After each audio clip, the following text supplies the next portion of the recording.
Halo Tribuners, Anda sedang menyaksikan live update Top 10 bersama saya Siska Mawaski. Seperti biasa, kami akan menyajikan 10 informasi menarik yang tengah menjadi sorotan. Langsung saja kita jelang live update Top 10 selengkapnya. Kita ke informasi pertama Tribuners, kasus pembunuhan sadis menimpa seorang guru SD di Kota Bandung, Jawa Barat. Mirisnya, korban dihabisi nyawanya oleh mantan suaminya di sekolah tempatnya mengajar pada Senin 7 Februari. Korban berinisial AR berusia 50 tahun, merupakan guru SD 032 Tilil Sadang, Serang.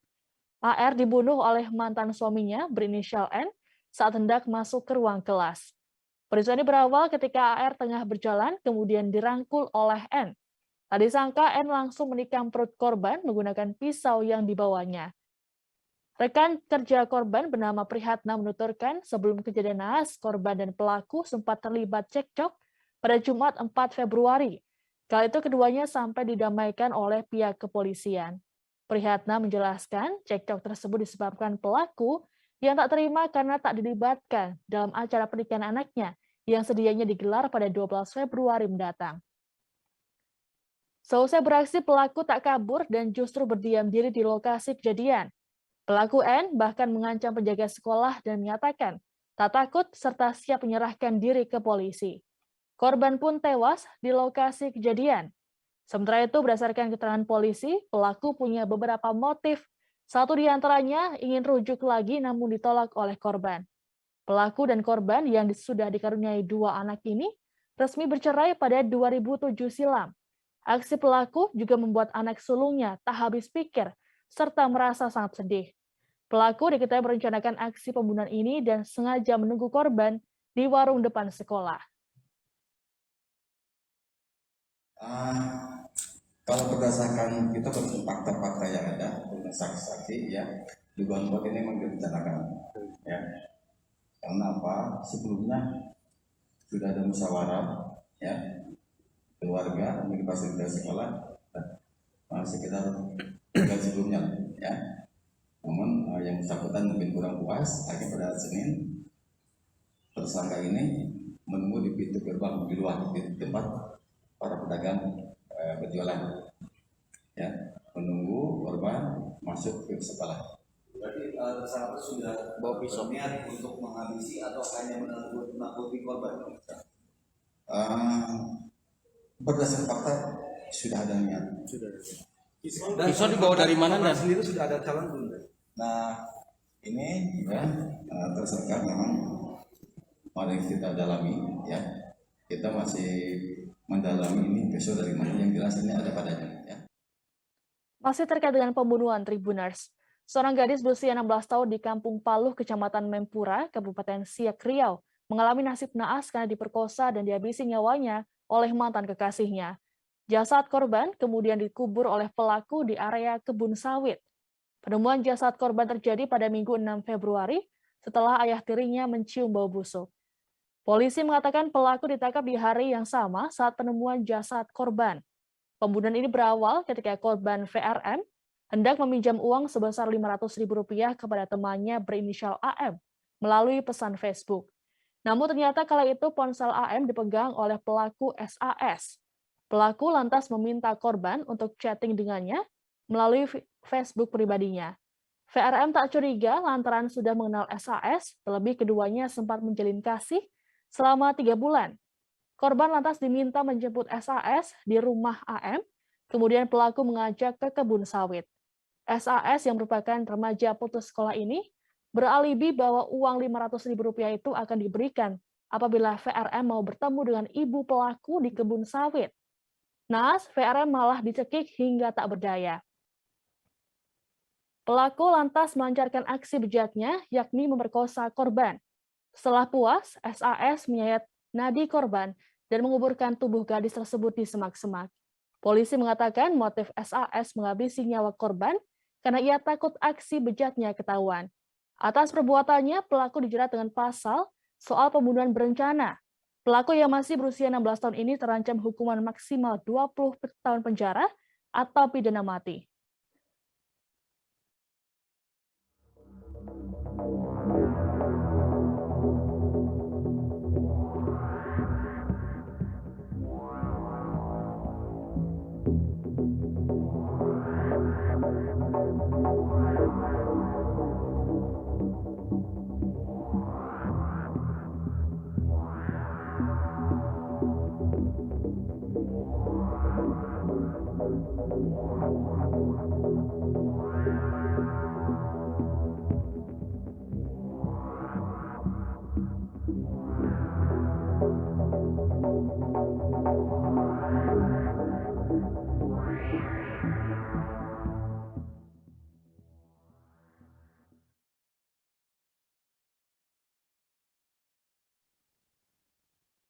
Fakta baru terkait keberadaan kerangkeng manusia milik Bupati Nonaktif Langka terbit rencana perangin angin kembali terungkap.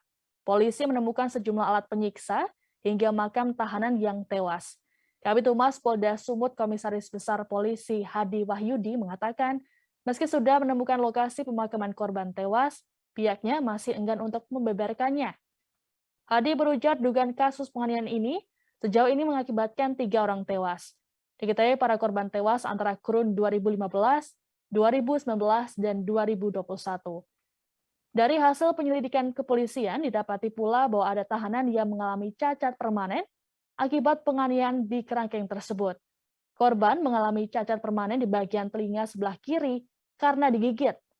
Terkait alat penyiksaan, polisi menemukan selang yang diduga digunakan untuk mencambuk tahanan.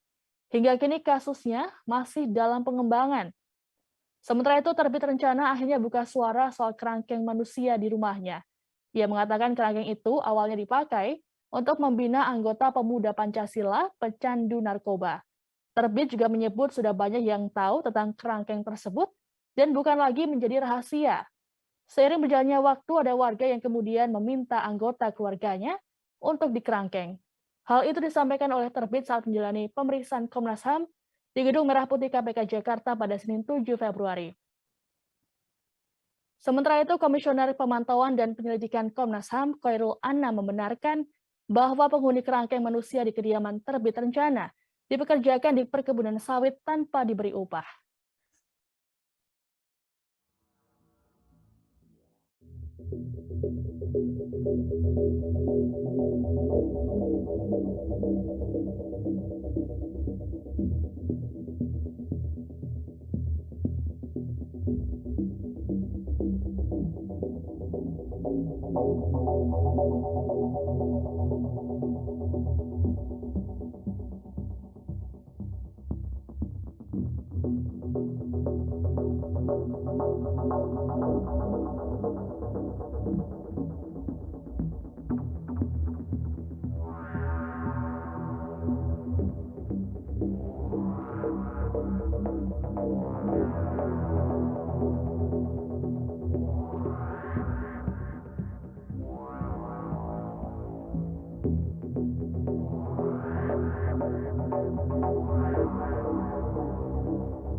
Sejumlah personel kepolisian bersenjata lengkap dan tameng diterjunkan ke Desa Wadas, Kecamatan Bener, Purworejo, Jawa Tengah pada Selasa 8 Februari. Hal ini diketahui dari beredarnya sejumlah video di media sosial. Dalam video yang direkam diam-diam oleh warga, tampak sejumlah anggota polisi bersenjata lengkap menyisir jalanan. Mereka datang menggunakan truk khusus milik kepolisian. Narasi yang beredar, ribuan anggota polisi bersenjata lengkap tersebut melakukan intimidasi bahkan menangkap warga. Terkait hal ini, Kabid Humas Polda Jawa Tengah Kombes Pol M. Iqbal Al-Qudusi menegaskan bahwa kedatangan petugas untuk mendampingi tim Badan Pertanahan Nasional atau BPN untuk mengukur lahan pembangunan proyek Bendungan Bener. Pengukuran lahan proyek ini dilakukan setelah Kepala Kanwil BPN Jateng beraudiensi dengan Kapolda Jateng pada Senin 7 Februari. Surat dari Kementerian PUPR juga telah ia terima tentang permohonan pengamanan pelaksanaan pengukuran di Desa Wadas. Dengan adanya surat itu, pihaknya lantas melakukan koordinasi dengan stakeholder terkait untuk mendukung pelaksanaan pengukuran tanah yang dilakukan tim BPN. Luas tanah yang akan dibebaskan saat ini luasnya mencapai 124 hektar. Sebanyak 250 petugas gabungan TNI Polri dan Satpol PP lantas mendampingi 70 petugas BPN dan Dinas Pertanian melakukan pengukuran dan penghitungan tanaman di wilayah tersebut. Iqbal lantas menegaskan bahwa penugasan ini bersifat humanis dan untuk pendampingan. Ia menjelaskan bahwa memang ada sejumlah warga yang kontra terhadap pembangunan bendungan Wadas. Menurutnya, permasalahan sejumlah warga yang menolak proyek pembangunan bendungan Wadas sudah dimediasi oleh Forkompinda Jateng sejak 2018. Warga yang kontra pernah mengajukan gugatan ke PT UN Semarang tapi ditolak. Sementara itu, Gubernur Ganjar Pranowo meminta warga agar tidak takut dengan kegiatan tersebut. Ganjar memastikan tak ada kekerasan dalam proses pengukuran.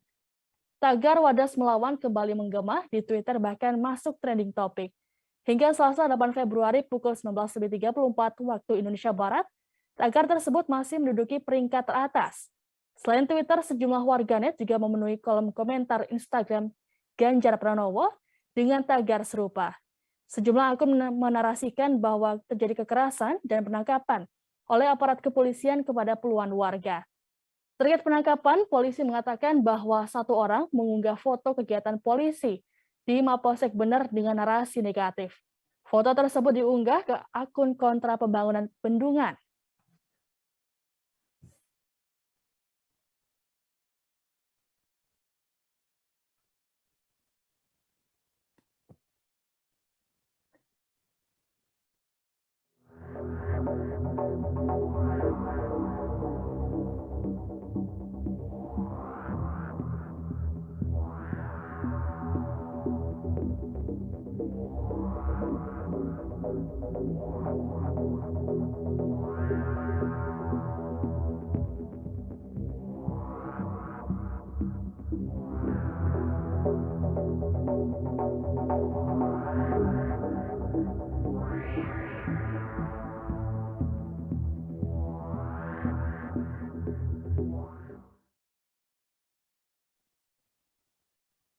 Ex-Sekretaris Umum Front Pembela Islam atau FPI Munarman saat ini tengah menjalani sidang terkait kasus dugaan terorisme bahkan dituding terlibat dalam bayat ISIS.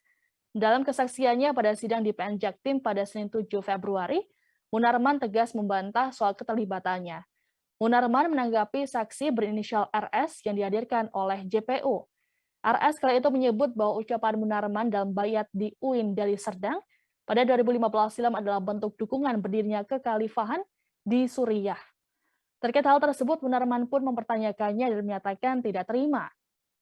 Sosok Munarman sendiri mengawali karir sebagai relawan LBH di Palembang. Nama pria kelahiran Palembang 16 September 1968 ini mulai menanjak ketika menjabat sebagai koordinator Kontras Aceh pada medio 1999 hingga 2000. Karirnya berlanjut hingga dia menduduki posisi koordinator Badan Pekerja Kontras dan pindah ke Jakarta. Sebagai pengacara, Munarman pernah menjadi anggota tim pengacara pemimpin Majelis Mujahidin Indonesia Abu Bakar Ba'asyir. Saat itu Abu Bakar Ba'asyir terjerat kasus bom Bali dan divonis 2,5 tahun penjara. Selepas tidak mendampingi Ba'asyir, Munarman mulai dekat dengan Hizbut Tahrir Indonesia atau HTI. Dari HTI, Munarman mulai mengenal sejumlah tokoh Islam, termasuk Ketua FPI Habib Rizik Syihab. Setelah menjadi anak buah Rizik Syihab, Munarman menempati sejumlah posisi di FPI, seperti Panglima Komando Laskar Islam yang merupakan kelompok FPI, Jubir FPI hingga terbaru Sekretaris Umum atau Sekum FPI. Munarman juga ikut menjadi tim kuasa hukum Rizik Syihab. Bersama Rizik Syihab, Munarman pernah divonis penjara masing-masing 1,5 tahun penjara oleh Majelis Hakim PN Jakarta Pusat pada Oktober 2008.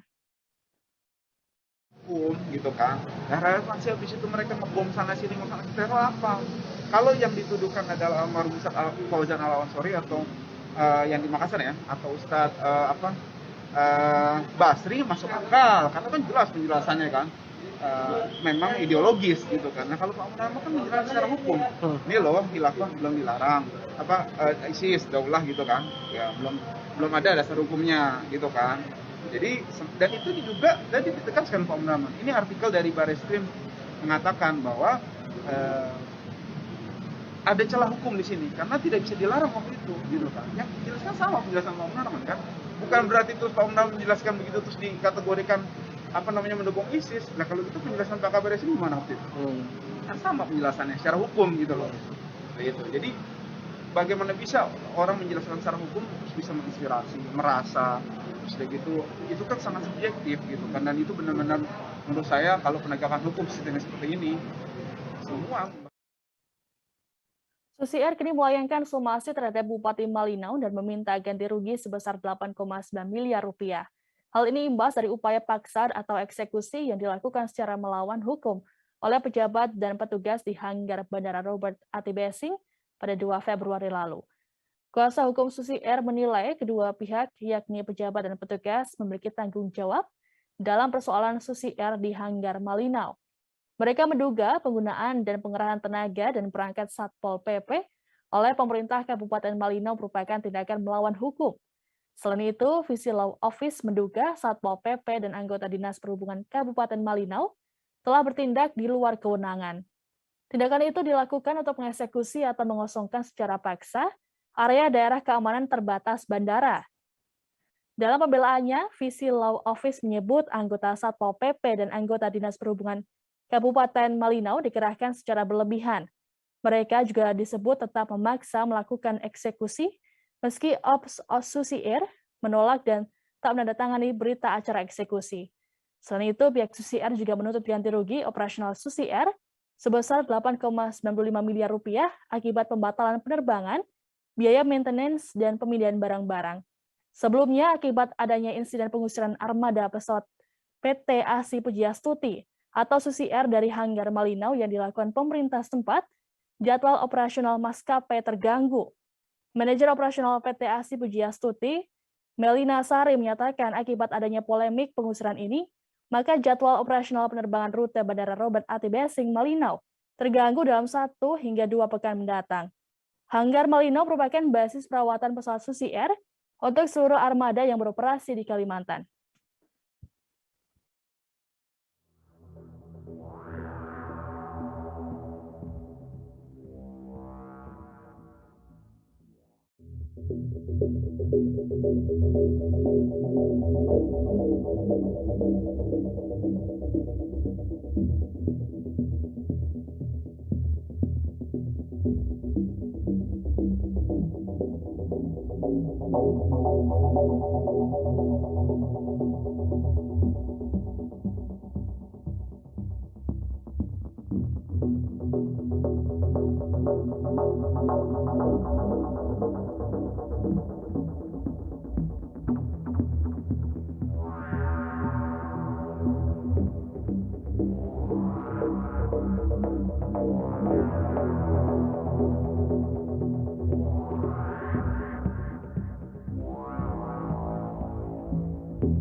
Personel TNI Angkatan Laut menggagalkan penyelundupan puluhan orang pekerja migran Indonesia atau PMI ilegal di perairan Batubara, Sumatera Utara pada Senin 7 Februari. Saat diamankan, para PMI ilegal ini bermandikan lumpur karena nekat berenang di area berlumpur agar bisa naik ke kapal KM Kaila yang membawa mereka ke Malaysia. Dalam peristiwa ini, nahkoda kapal disebut melarikan diri. Upaya pengagalan itu berawal ketika Bintara Pembina Potensi Maritim Pos TNI AL Tanjung Tiram menerima informasi terkait rencana keberangkatan PMI ilegal melalui jalur pelabuhan tikus di Desa Guntung, Kecamatan Tanjung Tiram. Mulanya petugas menangkap sebanyak 4 orang yang diduga PMI ilegal. Setelah mengamankan keempatnya, TNI AL berkoordinasi dengan kepolisian untuk pengembangan kasus. Hasilnya, petugas mendapati sebanyak 30 calon PMI ilegal yang nekat berenang melewati lumpur. Dan Lanal TBA Letkol Laut Aan Pranatuah Sebayang menyampaikan bahwa saat ini ada 4 orang yang diperiksa di Polsek Rabuhan Ruku. Kasus tersebut masih didalami oleh tim intelijen Lanal TBA dan Satreskrim Polres Batubara. Saat ini KM Kaila sudah ditambahkan di Posal Tanjung Tiram dengan pengawasan TNI AL. Bantuan dari masyarakat ini yang perlu kami tekankan, yaitu diterimanya informasi kepada anggota TNI AL, dalam hal ini Babin Potmar Posal Tanjung Tiram yang ada di bawah jajaran Lanal Tanjung Balai Asahan, serta ditindaklanjuti dengan bantuan dari unsur instansi samping. Dalam hal ini Polsek Labuan Lumpu, di sini ada Pak Kapolsek dan juga ada dari Polair. Polair ya belakang ya. Kemudian ada personel dari Kodim 0208 Asahan yang bersama-sama turun ke lapangan untuk menggagalkan upaya human trafficking. Adapun kronologinya saudara-saudara kita yang akan melaksanakan penyeberangan secara ilegal ini berkumpul di suatu titik kumpul di lapangan bola tidak jauh dari posisi kita sekarang ini. Sekira jam 22 malam. Kemudian mereka pada tengah malam mulai bergerak menuju ke kapal yang sudah sengaja dikandaskan di lepas pantai. Nah, dalam prosesnya ini kapal tersebut ternyata sudah mengalami kebocoran juga, sehingga pada saat mereka menyeberang ke sana, itu pun mereka sudah tidak langsung bisa bergerak karena kapal juga sudah dalam kondisi yang tidak baik. Untungnya berkat kesigapan kita semua, kita bisa menggagalkan, tapi dalam hal ini yang paling utama adalah menyelamatkan nyawa dari saudara-saudara kita ini. Karena apa yang disampaikan Bapak Dhani tadi benar, ini sangat-sangat berbahaya. Sudah ilegal, kemudian berbahaya. Biaya yang dikenakan berapa, Pak? Untuk keberangkatannya per orangnya biaya yang dikenakan berapa? Nah, ini kita masih akan dalami lagi karena mungkin mereka masih shock, jadi kita belum bisa memberikan keterangan yang lebih detail. Tapi nanti pada penyidikan berikutnya di Polres kita akan bisa diungkapkan. Untuk jumlah sendiri berapa, Pak? Jumlah keseluruhan adalah 34 dengan rincian 30 ada di Posal Tanjung Tiram, 18 pria, 12 wanita. Kemudian ada 4 yang di tempat Bapak Kapolsek, itu 3 wanita, 1 pria, jadi total 34. Nakoda sendiri dan pemilik kapal gimana? Nakoda ini dalam proses penyidikan kita asumsi kita belum tahu ini ada atau tidak, tapi nanti mungkin bisa saja jatah mereka, mungkin dia juga lari, kita belum tahu. Media sosial tengah diramaikan dengan video seorang calon pengantin wanita yang menangis seorang diri di pelaminan sambil menyelami tamu. Dalam narasi yang beredar, calon mempelai pria kabur menjelang akad nikah. Diketahui peristiwa ini terjadi di Kelurahan Monta Baru, Kecamatan Woja, Kabupaten Dompu, NTB pada Senin 7 Februari. Dalam video yang viral, tampak pengantin wanita berbaju kuning emas duduk seorang diri di pelaminan. Dengan air mata bercucuran, ia mencoba tegar saat menyelami para tamu undangan yang hadir. Pengantin wanita itu berinisial WN berusia 19 tahun. Sementara pengantin pria berinisial MRD yang kini sedang dicari keluarga pengantin wanita. Atas kejadian tersebut, pihak keluarga WN marah hingga sempat memblokade jalan. Tak hanya itu, pihaknya juga melaporkan MRD ke polisi karena dinilai tidak bertanggung jawab. Kapolsek Woja, Ibda Zainal Arifin saat dikonfirmasi membenarkan adanya kejadian tersebut. Zainal mengatakan bahwa pemblokadean dilakukan tak sampai 1 jam. Kepolisian bersama keluarga mempelai wanita kemudian bersama-sama mendatangi rumah keluarga calon mempelai pria. Akan tetapi mempelai pria dan kedua orang tuanya dikabarkan tengah berada di luar kota. Zainal berujar pihaknya menyarankan apabila calon mempelai pria tak kembali dalam kurun waktu 7 hari, maka keluarga pihak wanita dipersilakan melapor.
Setelah butuh waktu bertahun-tahun, buaya berkelumban di Sungai Palu, Sulawesi Tengah akhirnya berhasil ditangkap pada Senin 7 Februari sekira pukul 18.30 waktu Indonesia Tengah. Penangkapan ini berhasil dilakukan tak terlepas dari sosok pria bernama Tili. Sebelumnya penyelamatan buaya ini membutuhkan perjalanan yang panjang sejak 2016 lalu. Sejumlah tokoh seperti Panji Petualang hingga pengisi acara program National Geographic, Matt Wright, turut mencoba mengevakuasinya. Balai Konservasi Sumber Daya Alam atau BKSDA Palu, Sulawesi Tengah bahkan pernah mengumumkan sayembara untuk menangkap dan membebaskan buaya tersebut. Sayembara ini menjadi jalan yang dipilih BKSDA Sulawesi Tengah lantaran kekurangan personel untuk melakukan penyelamatan. Buaya berkelumban ini ditangkap di sekitar jembatan Palu 2, Jalan I Gusti Ngurah Rai, Kelurahan Taruta Selatan, Kecamatan Palu Selatan, Kota Palu. Tili menceritakan sebelum menangkap buaya berkelumban, ia menangkap anak dari reptil tersebut. Butuh waktu 4 hari bagi pria asal Sragen itu untuk menangkap anak buaya itu menggunakan perahu rakitan. Soal alasannya ingin melepaskan ban, Tili mengaku tak pernah tega melihat hewan terikat. Tili bahkan rela menghabiskan biaya hingga 4 juta rupiah dan puluhan unggas demi membebaskan buaya itu. Kemudian untuk menangkap buaya, Tili menggunakan tali sepanjang 300 meter. Bapak, ini udah banyak 291. 291. Ini udah banyak ya? Ini udah banyak Pak ya? Ya. Ini udah banyak. Dari Animal Rescue. Kenapa, Pak? Animal Rescue ini udah banyak di buaya. Iya. Atas nama Bapak siapa ya? Gergaji, Pak. Kan gampang lembek, Pak. Tapi bahaya. Oh, sudah di atas, Bu. Pasangnya tadi basah, Bu.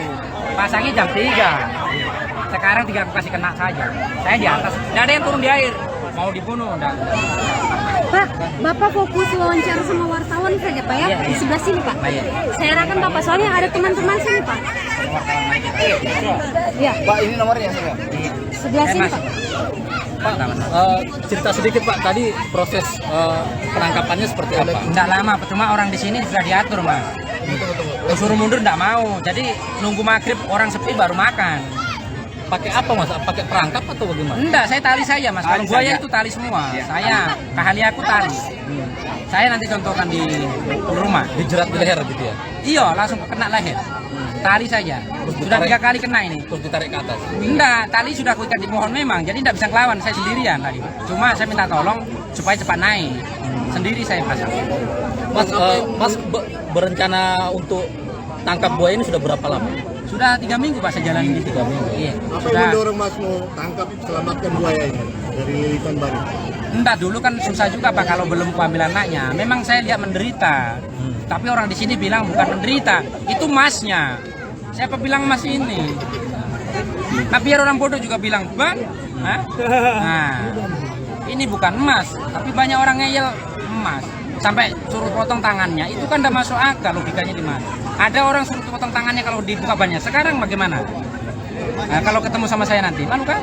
Nah, Mas sebelumnya pernah punya keahlian menangkap kalau buaya? menangkap misalnya? binatang semua saya ahli memang Pak. Cuma saya tidak mau kita takabur. Saya kalau menyelamatkan mau, tapi kalau membunuh tidak mau. Buaya? Kalau binatang, Buaya enggak semua semua? binatang. Kalau binatang ular apa bisa Pak. Setelah ditangkap, apa yang Mas akan lakukan setelah ini? Ular sudah pernah aku tangkap semua. Enggak, setelah buaya ini berhasil diselamatkan, apa yang Apa yang Mas harapkan? Ya, saya sudah lega juga masalah ini kan, karena berjuang aku juga, kerja aku ya sudah tidak sia-sia. Pas penghabisan juga tali apa kan, sering dicuri orang tali di sini, HP dicuri. Saya syukuri terus ada imbalannya baliknya ini, kebaikannya. Mas berapa orang tadi yang tarik buaya ke atas? Banyak Mas yang tarik, karena orang Puluhan? 20? iya, 50 ada 50. Ada 50 orang. Sempat melawan buayanya? Tidak melawan Mas, karena tali sudah langsung ku kasih 5. Langsung ku ikat depan, langsung ku kasih memang banyak tali, langsung ku kain. Saya langsung turun. Tidak lawan dia. Selama 3 minggu ini sudah berapa banyak? Habis Bang 4 juta Pak. Umpan berapa ekor? Menjelang gelaran MotoGP 2022, sejumlah persiapan pun dilakukan termasuk oleh para pembalap. Seperti yang dilakukan oleh juara dunia MotoGP Marc Marquez yang sudah tiba di Bandara Internasional Lombok pada Senin 7 Februari. Setibanya di bandara, Marquez langsung menuju ke mobil untuk yang mengantarnya. Saat keluar dari pintu kedatangan, pembalap asal Spanyol ini tampak menggunakan pakaian santai, jauh dari kesan glamor. Kepada awak media, Marquez mengaku sangat senang bisa tiba di Lombok, Indonesia. Ia sudah tidak sabar untuk menjajal sirkuit Mandalika yang baru saja dibangun.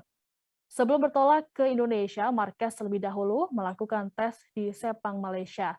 Setibanya di Lombok, Marquez langsung mengambil selfie dengan latar belakang tulisan Lombok di akun media sosialnya. Marquez menyatakan sudah siap untuk kembali bertempur dalam MotoGP 2022. Sebelumnya diketahui pembalap berjuluk The Baby Alien ini mengalami cedera mata akibat terjatuh hingga diperkirakan akan absen dalam waktu yang cukup lama. Namun jelang MotoGP 2022, dokter telah mempersilahkan Marc Marquez berlatih dengan motornya lagi setelah penglihatannya membaik secara signifikan sejak bulan lalu. Marc Marquez didiagnosa mengalami diplopia alias penglihatan ganda. Marquez dan pembalap MotoGP lainnya dijadwalkan melakukan tes pramusim di sirkuit Mandalika pada 11 hingga 13 Februari 2022. Indonesia mendapat jatah kedatangan para pembalap MotoGP setelah mereka mengikuti tes di Sepang, Malaysia. Sayangnya untuk penonton langsung di sirkuit Mandalika akan digelar secara privat. Selain itu, penonton yang hadir langsung diprioritaskan pada tamu undangan seperti pihak partner, sponsor, dan kementerian. Jumlah penonton juga dibatasi maksimal hanya 500 hingga 800 orang saja. Tes pramusim di Mandalika akan digelar mulai pukul 10 hingga 6 sore selama 3 hari.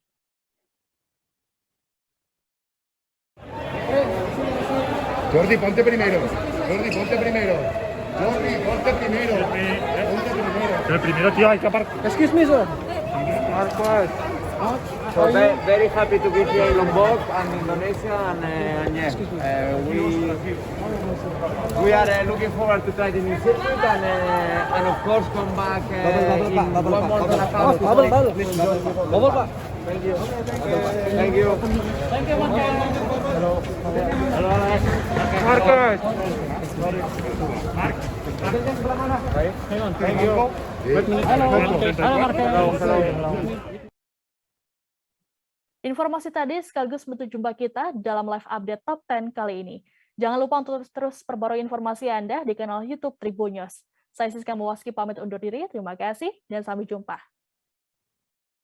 Jangan lupa like, subscribe, dan share ya.